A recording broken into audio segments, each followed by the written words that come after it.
Good morning, everyone, and welcome to Activities for People Living at Home with Dementia. My name is Gail Snyder. I'm the Executive Director for Dementia Friendly Fort Worth. We are proud to offer this program with funding from the Area Agency on Aging and United Way of Tarrant County. These programs are recorded and are made available through a YouTube channel for future use by families and communities.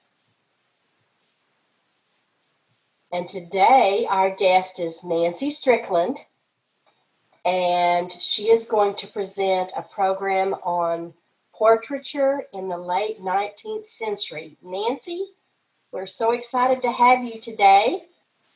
And I'm going to turn the program over to you. Okay, now I'm going to try to share my screen. All right, let me give you that permission. There you go. You should be ready. Okay.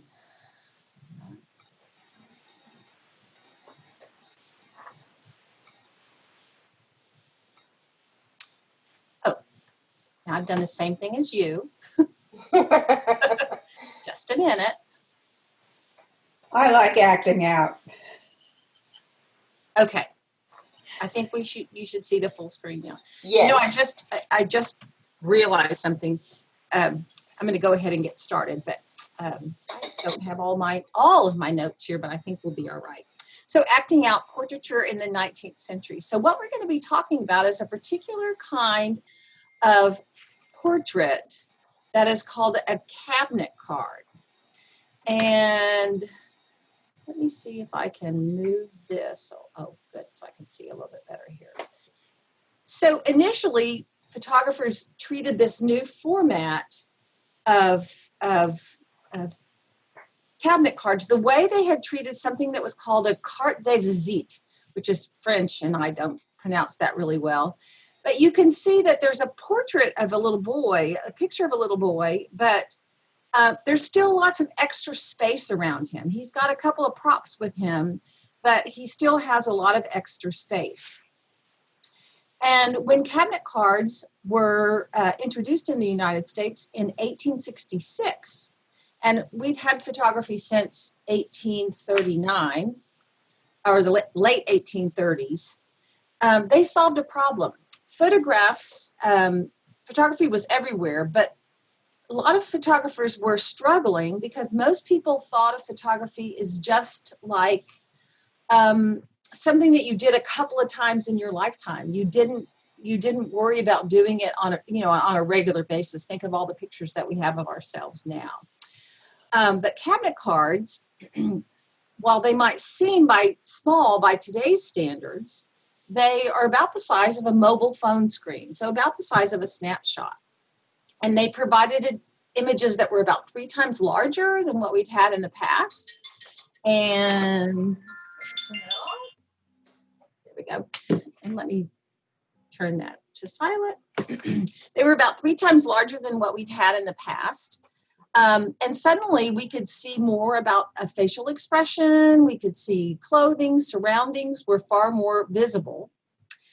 And if most people still simply positioned themselves before the camera, individuals across the country took advantage of that extra space around them to show off their personalities, or maybe their life story, or maybe their occupation, their families, their fantasies, and all of that.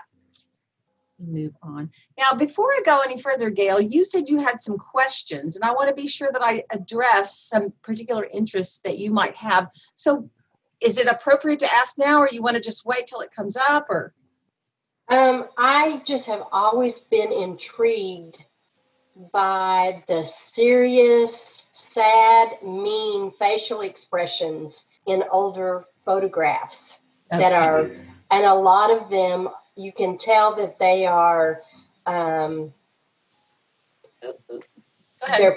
they're posed in the positions that the photographer wanted them in, but yet they look mad and mean.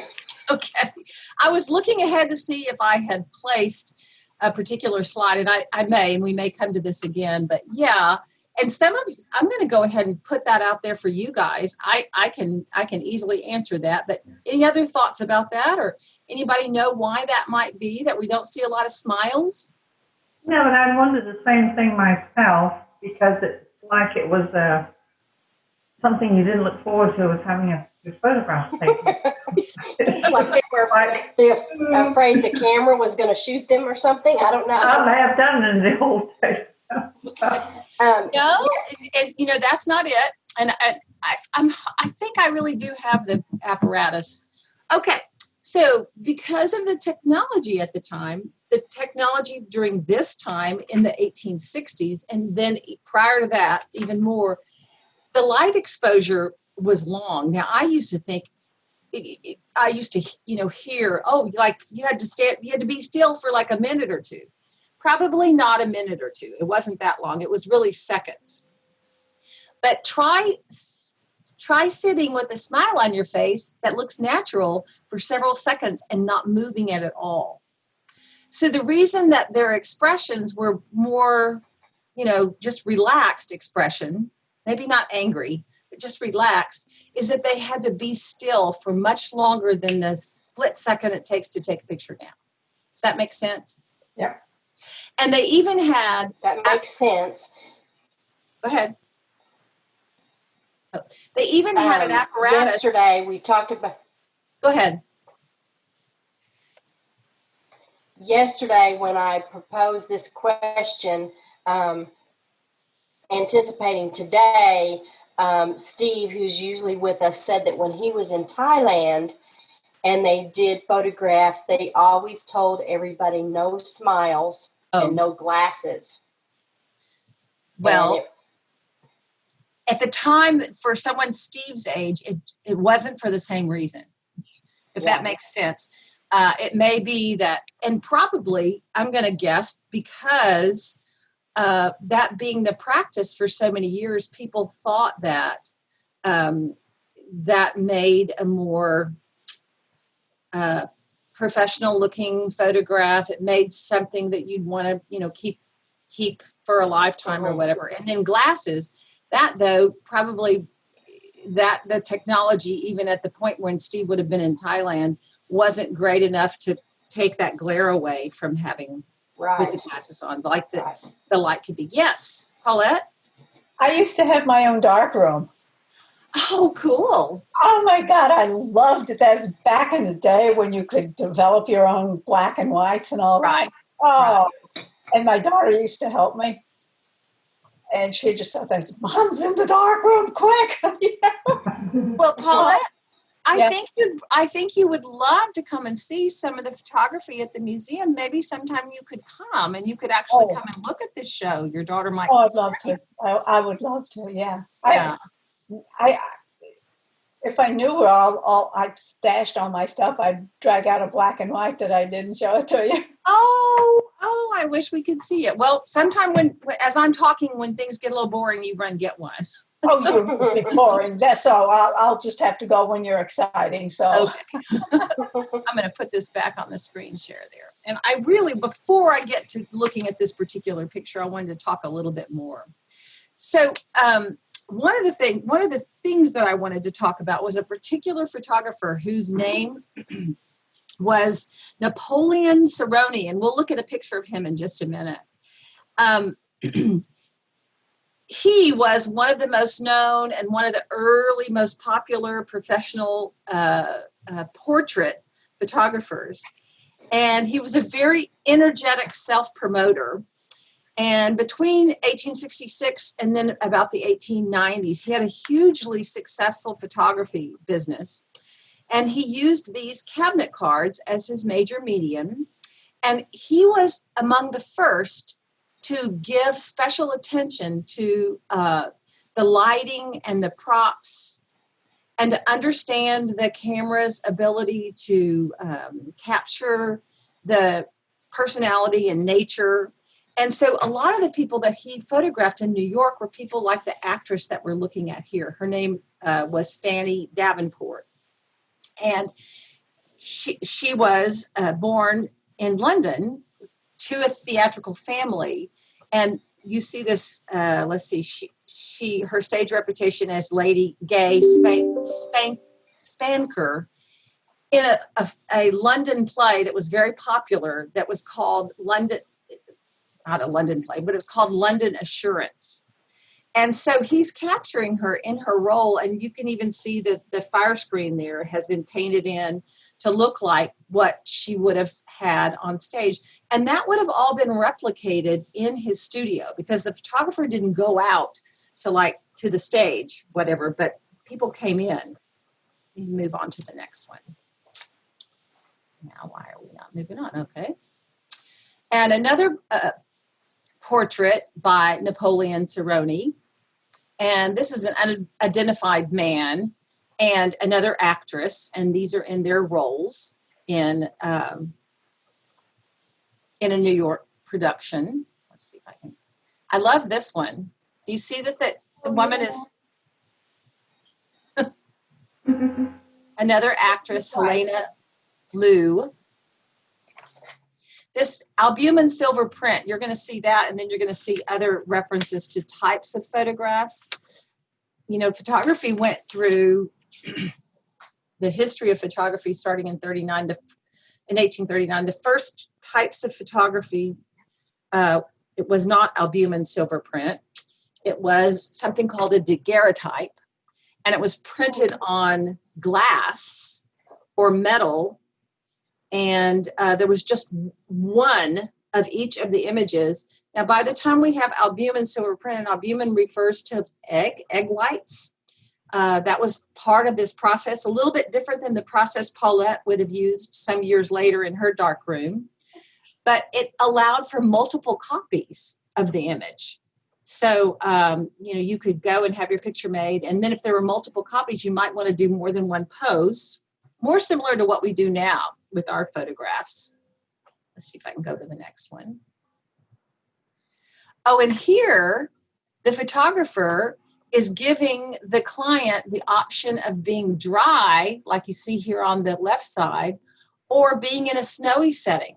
So the photographer is able to add the snow, and while the snow is all around the sitter's face and it's over her clothing, it's all around her body and over her clothing, it doesn't block her face. And immediately after cabinet cards were introduced, then supply houses designed and sold albums and frames. And this album that you see is something that you can even see in the show to help people organize, just like we have our scrapbooks now organizing our photographs. And then you could take a sitter and you could turn them into a great work of art. So this artist has this bust that he then superimposes the image of the woman who's come to have her picture taken, and he's transformed her into high art. Cool.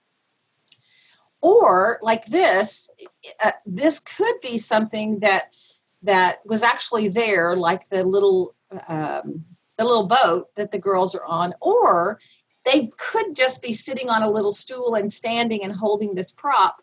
And then he superimposes that image on top of or within the image behind it. So they got really, really, and you can see here the logs and the other things on the beach and the look of water and the whole background there that's painted.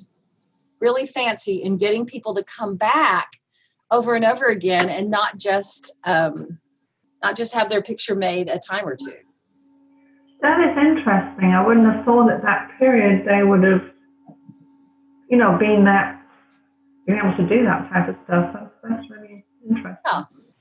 It looks, it looks kind of like the positions that some people get themselves into now, and then except that now they're holding out their phone and snapping that picture of themselves rather than somebody else. You want to see a picture of my cat? Sure. Did you take that picture, Paulette?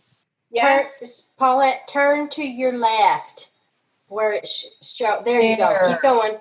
Keep going. There you go. Oh. Oh, wow. Yeah. And is that the shadow of your cat? I did the whole thing. That's my cat, Panther. Mm-hmm. And is that the shadow of your cat? Yes. That is so cool. Hold it a little closer and then up a little bit. I love that. Interesting. Yes. That's interesting. Do you still have that cat? No, she got kidnapped. Ooh. Oh, She was, without a doubt, the world's smallest cat. And the woman who lived down the street thought I was starving the cat to death, so she kidnapped her. Catnapped her, whatever. Anyway. captor. Interesting. Well, I'm glad you showed that to us. Okay. Do any of the others of you have any old family photographs that look similar to this?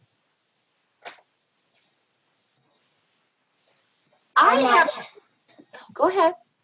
I might have a few in some of the albums that my grandmother has. Oh, Or cool. had. I'd have to look. I have some old family photographs, but mostly, I mean, they're more like latter 19th century, and they don't have all these props and things. That was what's so interesting, I think, about this particular trend in photography. Let's see, keep going. And by the way, this show has hundreds and hundreds of objects. I'm just showing you a few. This page talks a little bit about what are called overlays. Photographers often offered all kinds of perks out and get their customers to return. Some studios offered the opportunity to set one's portrait within any number of commercially produced or handmade overlays that at times could get quite elaborate. Through these personalizing overlays, clients could connect themselves to art, to nature, to success, and photographers could promote their craft as a conveyor of comfortable leisure. This photograph here is supposedly a mother and daughter, and this one looks a bit like she's standing on a log, but I think the whole thing is like an overlay. Let me go ahead and go to the next page because I think here are more overlays, like this person, obviously, maybe an artist, since we see an artist palette here in the middle. This person's picture is on a sail. Maybe and then this couple, they look like they're in the clouds, like they're in heaven. This looks like fruit to me. And this woman kind of coming out of an album or something. And, the way these were done, sometimes, like I said, the girls in the boat might have actually been standing in something like that. Uh-oh, I'm frozen. Can you hear me? We can hear you. Oh, okay. Well, I'll just stay frozen. That's okay. Okay, let's see. Cabinet. Oh, this is the backs of the cabinet cards. So the photographer takes a picture, but he does his advertising on the back of the cabinet card. So the photograph is mounted on thick cardboard for stability and for storage and so forth. And then it left all this room on the back for artists to advertise their services. They often frame themselves as artists, not only including easels and canvases in their ads. The photographers were framing themselves as artists, not only including easels and canvases, but listing the medals they'd won in photography competitions. And they gave themselves titles like practical photographer, popular photographer, national historic photographer. Here, this one says practical, portraits of children. And occasionally they included engravings of their studio. And that's what this is. This is an engraving, which is a kind of a print that then could, be printed over and over again for the back so we can see the studio there. So, Paulette, did you win any awards with your photographs? Oh, yeah, a couple here and there along the way. Yeah. Well, that's good. And you mostly use black and white. Oh, yeah, that's all I ever used. That's all you ever use. Were you one of those people that thought that if it was in color, it wasn't really high art, like in black and white? Yeah, I don't know. Can you see this one? Let me see. A little bit higher. Oh, are those your children? Well, two of them are, and it was hear no evil, see no evil, speak no evil. I love that. That's good. I'm glad you had those right there. And then I thought this one was kind of interesting because it was... This looks like football stadium. It is, and the light was shining off the edges of the seats, and I just thought that was kind of cool. So I It said, Wow. Very, very artistic. and this I thought, boy, if you want to know if Lubbock's flat, this will show it to you. So are you from West Texas? No, but we lived there for a long time, and boy, I mean to tell you, if there's something flatter than Lubbock, Texas, I haven't seen it yet.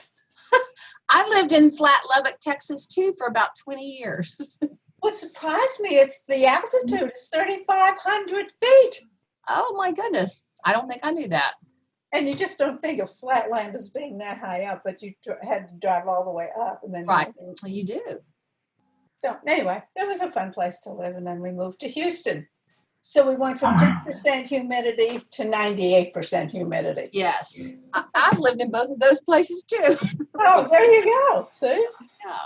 So here again, here are the back sides. These are the advertisements that the photographer did on the back side of the portraits that he took. And why take a picture of a baby in her mother's lap when you can take a picture of a baby in a scale? This baby is sitting in a scale. I love this picture. And here we have a cat, like Paulette's cat. This one's in a violin or viola case. And then this little boy in a wheelchair. Look at the type of wheelchair that is. And of course we have this is two women that are friends. One sitting on the lap of the other. And then we have a wedding party here. I'm sorry that these are a little blurry, but they're so small. Trying to make them a little bit bigger is a little bit hard. And then here, it's not always clear whether the sitter has come into the studio to get their portrait made or the photographer has carried his equipment out into the sitter's home or workplace. I said a minute ago that didn't often happen, but I guess it does sometimes. Who's initiating this? Is it the barber or the customer wants his picture taken, or both of them? It's the barber's son. Oh, okay. Who said that? Paulette said that. Okay. Not the average. These are waitresses. You can see their aprons and their trays, and our postman here. So people were showing off their occupation. And then this woman was a banner girl, was what she was called. You've seen the people that are out on the street. I don't know why is my picture just totally frozen? Yes, it is. But you can hear me okay. Yes. That's so weird. Sorry. Anyway, you've seen the people these days that are out on the streets that have all those flags that they're waving around and trying to entice you to shop in some store that they're standing in front of. Well, that's kind of what this banner girl. So like when tax preparation places have a Statue of Liberty person out on the street corner advertising taxes.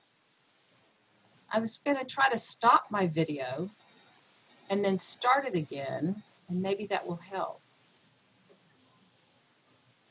Start video. It did. That corrected it, but now your PowerPoint's blank. PowerPoint is blank. Let's see if I can.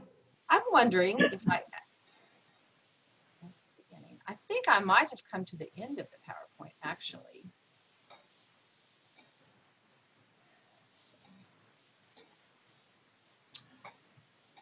See what's next.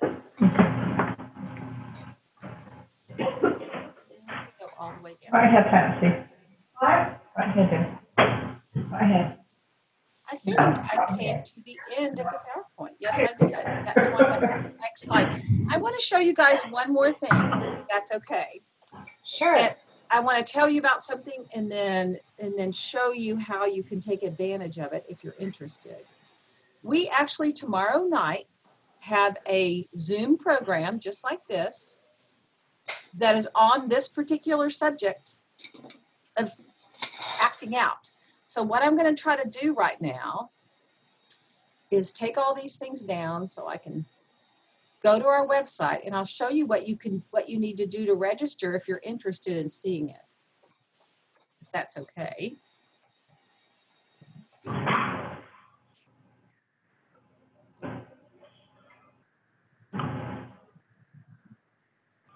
Does it let you just click on another tab? So can you see my screen still? Yes. Wonderful. It's a little bit small, like it's shrunk in the middle of the screen. There you go. Okay, so I'm going to the Amon Carter Museum of American Art. And then I'm going to go to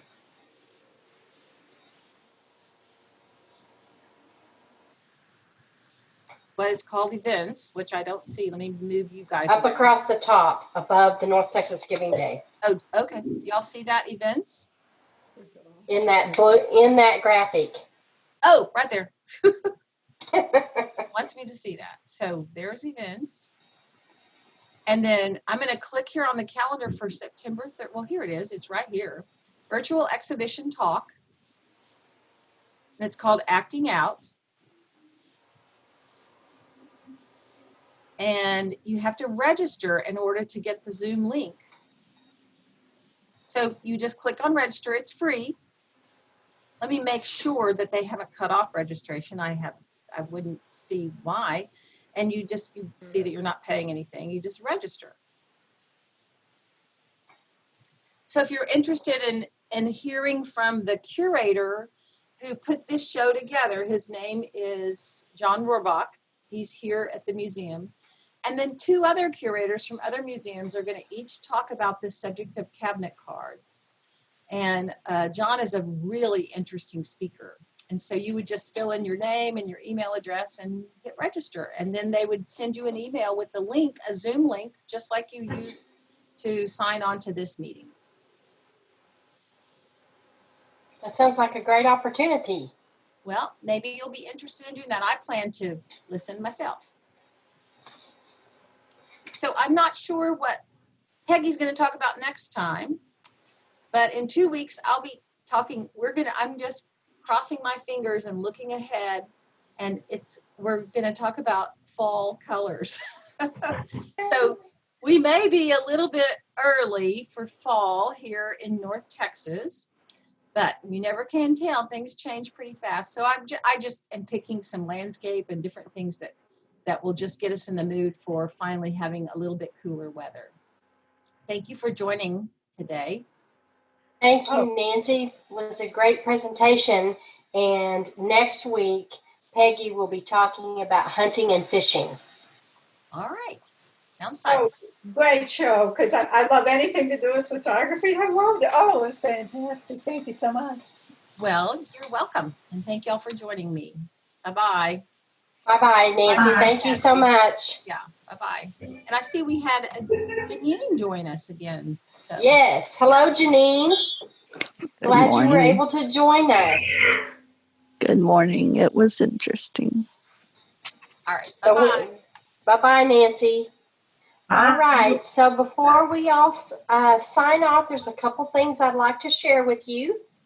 So tomorrow is Thursday, September the 3rd, and we have a couple of opportunities. Last week we played Jeopardy, and everybody had a great time. And I also have a cooking session in mind. And so I wanted to give you all an opportunity to cast a vote of what you would like to do tomorrow, to play Jeopardy or for us to bake. Do we get cookies if you bake? Well, what I'm baking is not cookies, but you will get something, yes. So I will do our mail-out packages with the goodies for those who are there. Either one is okay with me. Either one is okay with you. I'm good either way. Janine? You know what my vote is, always. Always to play games. But I'm good with baking if everybody else wants to do that. Okay, well, I can't get anybody to give me a definitive answer. So, okay, all right.